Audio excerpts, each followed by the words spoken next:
भाई साहब देखिए, जत्थेबंदियां अलग अलग हैं और हर जत्थेबंदी किसी न किसी समस्या को लेकर काम कर रही है। जैसे कोई पर्यावरण को लेकर काम कर रही है, कोई संस्था जो है वो पॉपुलेशन ना बढ़े इसको लेके काम कर रही है, कोई संस्था जो है वो ये कह रही है भाई दुनिया में ग्लोबल वार्मिंग बढ़ गई है, कुछ कह रहे हैं जी आतंकवाद बढ़ गया है। तो दुनिया में हर एक संस्था अलग अलग इशू को लेके काम कर रही है। इसी तरीके से सिखों की संस्थाएं भी अलग अलग इशू को लेकर काम कर रही हैं। But what is the principal contradiction? सबसे बड़ा इशू क्या है, सबसे बड़ी समस्या क्या है, उसको लेके सभी को एक होना पड़ेगा। क्योंकि ये युद्ध का नियम है कि जो सबसे ताकतवर हो उस पर सबसे पहले अटैक करो। ये मार्शल आर्ट का नियम है। 10 आदमी आ जाएं लाठी लेके हम पर अटैक कर दें तो उसमें जो सबसे ताकतवर होगा उस पे हम लोग अटैक करेंगे तो लड़ाई को हम लोग जीत जाएंगे। सबसे कमजोर पे अटैक करेंगे तो लड़ाई को हार जाएंगे।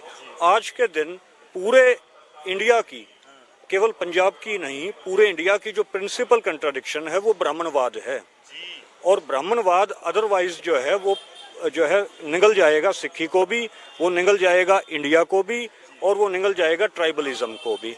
तो इस करके सभी को एक होना पड़ेगा ब्राह्मणिज्म का मुकाबला करने के लिए।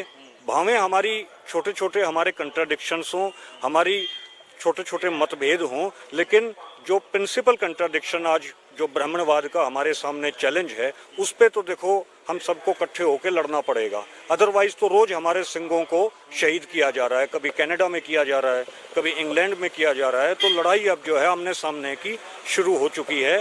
और चूंकि लड़ाई आमने सामने की शुरू हो चुकी है तो अब हमें फिर आमने सामने आके ही अपने भाइयों को गले लगाना पड़ेगा और तब हम इस लड़ाई को जीतेंगे।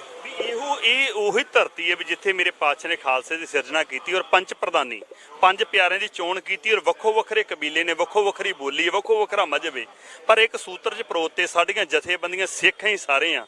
ਪਰ ਸਾਡੇ ਆਪਸੀ ਮਤਭੇਦ ਅਸੀਂ ਸਿਰ ਜੋੜ ਕੇ क्यों नहीं बैठते, ਕੀ ਕਾਰਨ ਮੰਨਦੇ जी? देखिए, एक तो हम प्रिंसिपल कंट्राडिक्शन को समझें। प्रिंसिपल कंट्राडिक्शन जो सबसे बड़ी समस्या है उसको सॉल्व करने के लिए हम सबसे पहले काम करें, एक चीज। नंबर 2, गुरु नानक देव जी कहते हैं आगे भाई आप प्रिंसिपल कंट्राडिक्शन को भी खत्म कर दें तो भी नानक दुखिया सब संसार।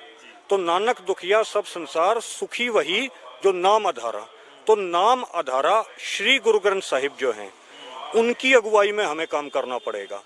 मेरी और आपकी अगुवाई में नहीं, किसी और की अगुवाई में नहीं, अलग अलग जत्थेबंदियों के लीडर्स की अगुवाई में नहीं, श्री गुरु ग्रंथ साहिब जी की अगुवाई में, नाम की अगुवाई में हम लोग काम करेंगे। सब नाम के पीछे चलेंगे, श्री गुरु ग्रंथ साहिब जी के पीछे खड़े होंगे।